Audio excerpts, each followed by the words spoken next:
think about getting back in the ring, it's not really that I want to get back in the system where Golden Boy or Top Rank or PBC just use me like they've been doing it forever. Because I'll tell you Mm. right now, I've never had a promotional contract ever. I've always been a free Right, agent. right. So if I'm able to make it, if I've been able to fight for Top Rank and PBC and Golden Boy is out of my pure merits. I have never had a contract with these people.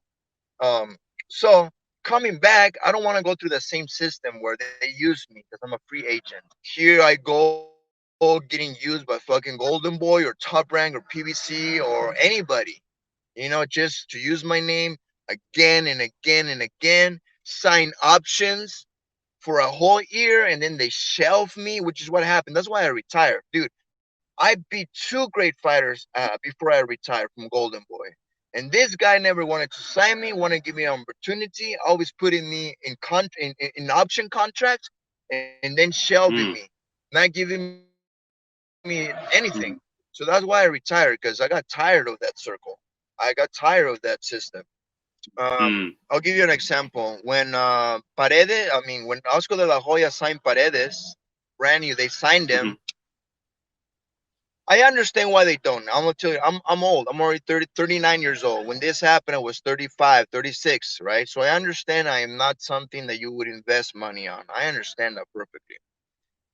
But right. it still happens that here comes this guy, 29 years old. He gets signed by Golden Boy, and they want to use my name to bring him up. I accept. I beat him, right?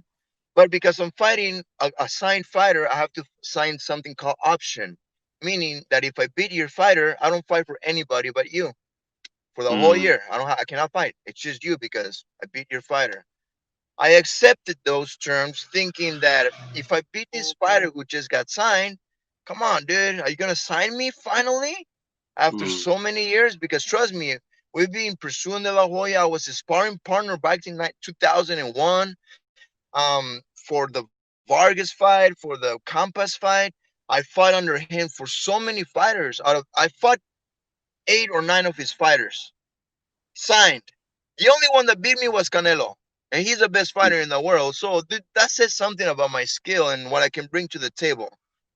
But never happened, right? So they put me in an option. That means they have to fight for them in a year, but a whole year goes by and they shelve me, right? mm, Suddenly the option is over. I can look for a fight again. And here goes De La Hoya. Hey, I have Kama guy. I just signed him. Want to fight him? Yes, but you have to sign an option. Okay. In my mind, dude, I'm gonna beat this guy. He just got signed. He's like a big prospect from Japan. Like, dude, let's go. I beat him. Shelf. That I don't like that, dude. That almost honestly, I'm not gonna talk about it right now. Maybe some other time when the time is right. But I know there's something mm, between De La Hoya and myself from back in the day when we were in camp together. But for some reason, he never saw the numbers. He never saw the my potential, and he never signed me. Same thing with Bob Arum.